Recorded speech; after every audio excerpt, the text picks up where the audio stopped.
Hello, my name is Glen Coutts and I am the President of the International Society for Education Through Art. And it's my great honour to be invited to speak to you today at this important and timely conference entitled Human Capacity Building 2050, Education, Arts, Technology and Heritage at Helwan University in Cairo. So I want to talk to you today, and my theme for the talk, or the title, is what capacities should art education develop?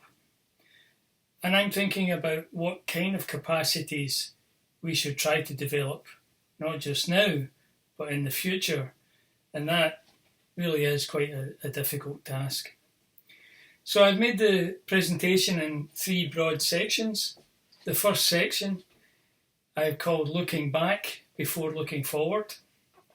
Second section is called Big Thinking from a Small Country, and that is a snapshot of what is happening to develop education, and more specifically art education, in my own home country of Scotland. And the final section outlines what InSEA, or the International Society for Education Through Art, may be able to do in terms of a vision for art education in 2050. So thank you very much for listening, and now I will take you through my presentation. Human Capacity Building 2050, Education, Arts, Technology and Heritage. What a fantastic theme for a conference, and timely too. Of course, it's impossible to deal with each of these huge areas: education, arts, technology and heritage. So I'm going to focus solely on education and what capacities should art education develop. I have tried to keep the talk simple and not too academic, looking at three broad areas. Firstly, I want to look back before looking forward. Secondly, I want to focus on something called big thinking from a small country. And thirdly, maybe some vision of art education for 2050 from the perspective of the International Society for Education Through Art. Before we look forward to 2050, it's worth thinking about how times have changed over even the past 30 years.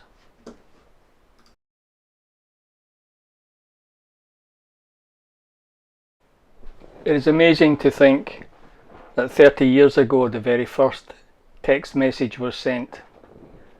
Nelson Mandela was released from prison, the Hubble telescope was launched, and Germany was reunited with the fall of the Berlin Wall.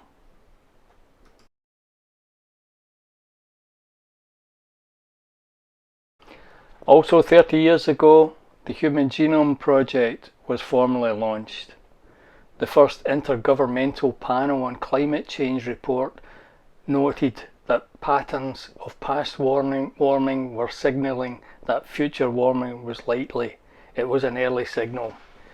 We hope it wasn't too late. Additionally, in 1990, and amazingly, the World Wide Web was first developed. Just 30 years ago, all these changes have taken place.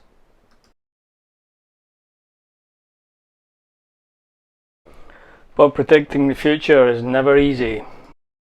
Recently, I had the pleasure of co-editing a book entitled Learning Through Art: Lessons for the 21st Century, with some amazing contributing authors. I recommend the essays to you, but even then, with hindsight in 30 years, maybe we will have got it wrong. Take something as obvious as population.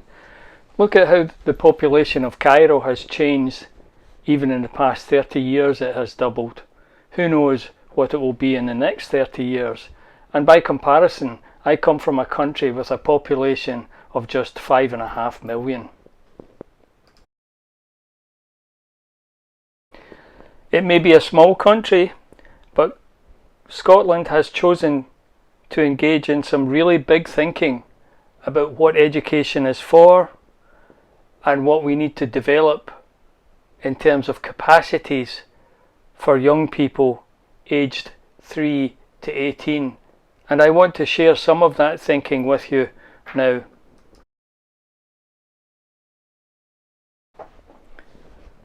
These are the 4 capacities, the 4 key attributes that the curriculum for all young people aims to develop over the course of ages 3 to 18.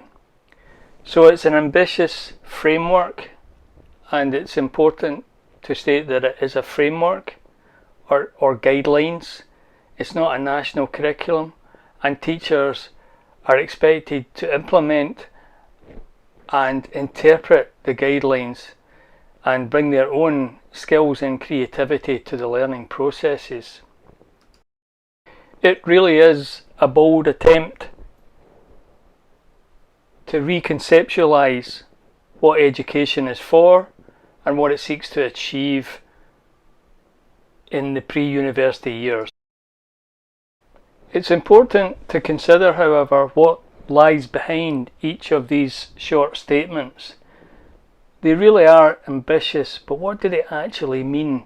What is it that we are trying to do? What is it that we are trying to achieve? What is it that we are trying to help young people to be better at through our education system? I am very conscious that there is a lot of text, a lot of information on this slide, and so I'm going to leave it on the screen for some time. I am also acutely aware that many of the audience are listening in their second, third or even fourth language. So please take time to look at this. I have also made a link at the end of the presentation to a PDF that will give you further detail and more information. So if we take each of the capacities in turn, I will just focus on the first one, successful learners. Each has a description of what that means. So enthusiasm and motivation for learning, determination to reach high standards, and openness to new thinking and ideas, but also what they will be able to do. So they will be able to use literacy, communication and numeracy, use technology for learning, think creatively and independently. These are the ways that success will be measured in the curriculum. And in each of the 4 capacities there is a detailed description that acts as guidelines for teachers, for educators.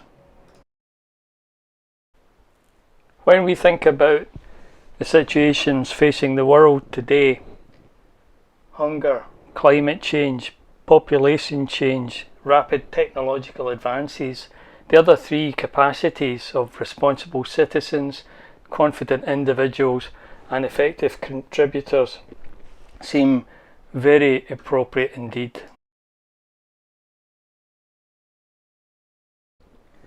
The UN has published 17 Sustainable Development Goals. I'm sure you will be familiar with these. One of them, number 4, quality education, is at the heart of their international goals, and it's something we should be addressing.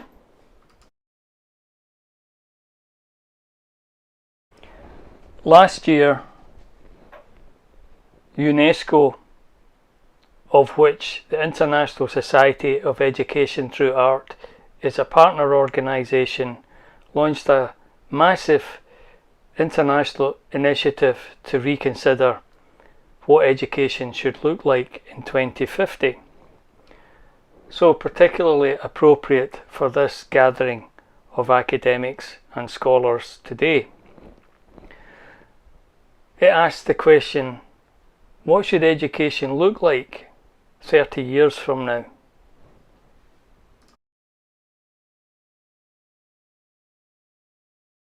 Turning now to the third part of this presentation, I want to consider with you what the International Society for Education Through Art might contribute as an organisation, as a community, to a vision for art education in 2050.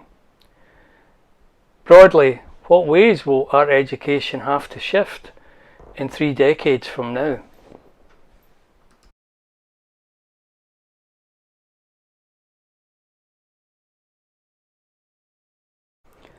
Here are just 3 statements from our manifesto as a Society for Education Through Art. They focus, of course, on art education, but perhaps these sentiments, these thoughts, these aims, these beliefs could have wider implications across the education spectrum, given the challenges that we see facing the world from the United Nations Sustainable Development Goals. So we think that all learners, regardless of age, nationality or background, should have entitlement and access to visual art education. All are entitled to an art education that connects them deeply to their world, to their cultural history, to create openings and horizons from them to new ways of seeing, thinking, doing and being. Art encourages the development of many transferable skills which enhance learning in other curriculum areas.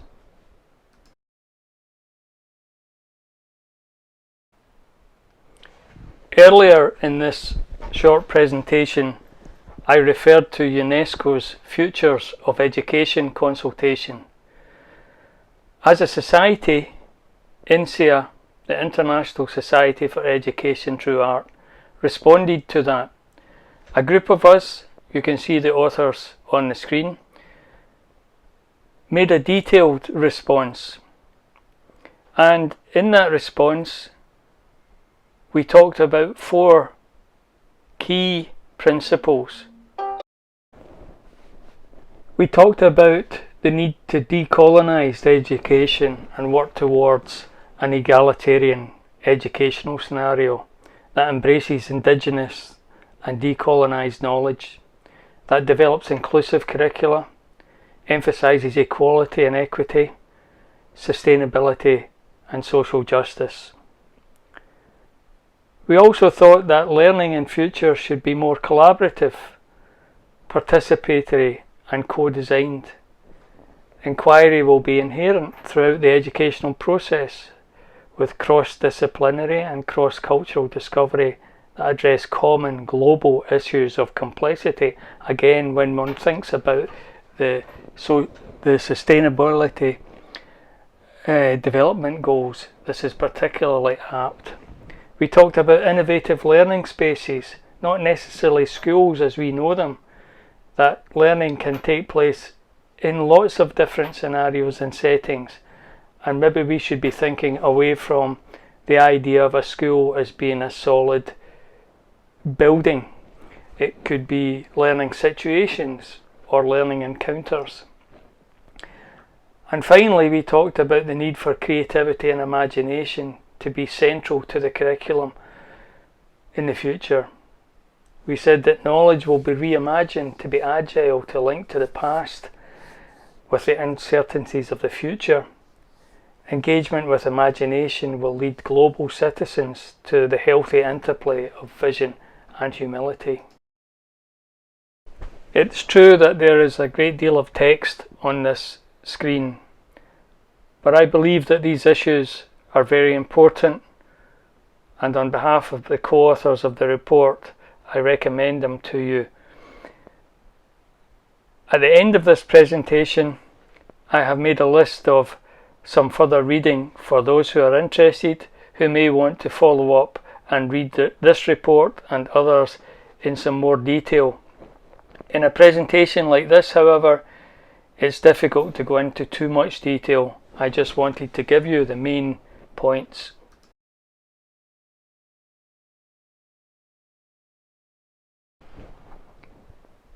In this final part of the presentation, I want to just say something briefly about the society, about education through art, why it's important, and why I think international collaboration will be the key to effective development for education through art in the future.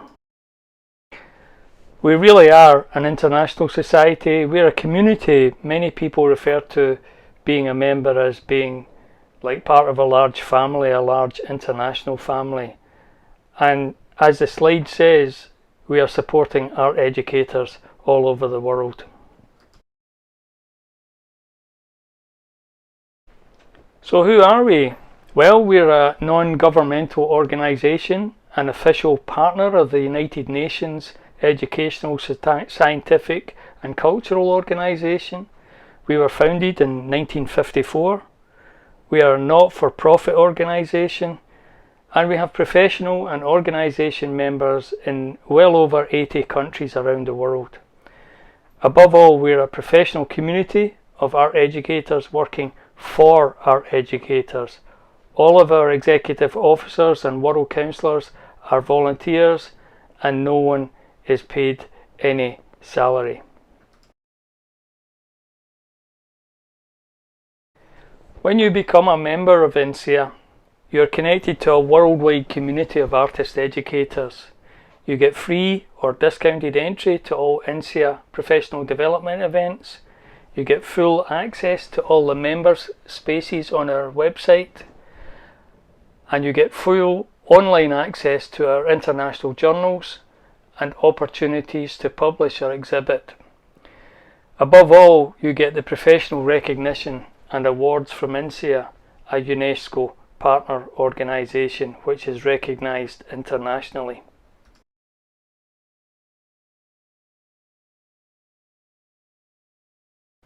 And here are just 3 examples. 2 books and a journal that have been published by InSEA on behalf of our members. All of the contributors to each of these publications is an InSEA member who has been willing to share their professional expertise and insights with art educators around the world. And as I said, we have members all around the world, and many of our publications are available as open access documents on our website. In addition to being able to publish with us, many of our members really value the opportunity to network, to collaborate, to talk to art educators in different countries, because it's surprising how common issues arise and may seem like something which is unique to your own country, but actually is something being experienced by members in other countries. So the sharing of concerns, of knowledge, of expertise is a huge benefit to our members, something that they tell us again and again.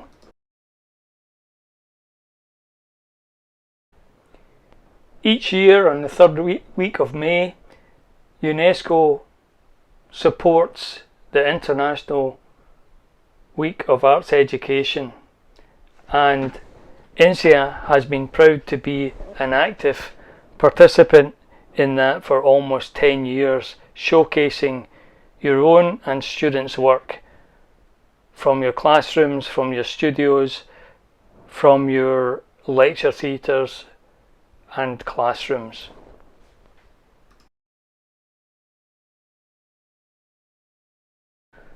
This conference, this hugely important conference, has been endorsed by InSEA. So InSEA members are able to apply to have events endorsed by the Society, which gives them a lot of international leverage. But also we organise a regional congress every year and a world congress every 2nd year. This year, because of the global pandemic, we have 2 events taking place, one in Spain in July 2021 and the next one in Peru in November 2021. And we hope that the next World Congress will be in China in July 2022. And I invite you all to take part in these important events. Details of the events are always published in our monthly members e-newsletter and also on our InSEA website.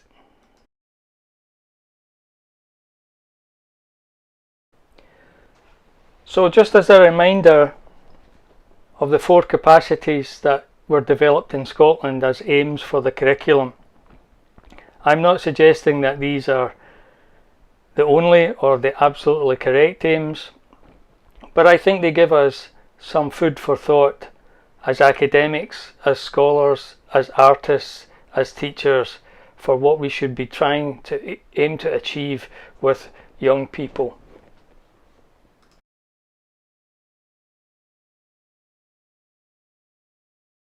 So, why not join us? Become a member of InSEA today. It's easy.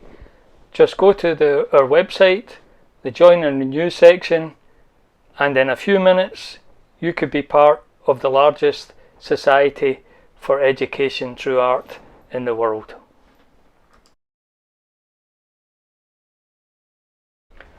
And for those who are interested in reading a little bit more on some of the themes I've touched on in this short presentation, here are some books and some links to documents that you may be interested in.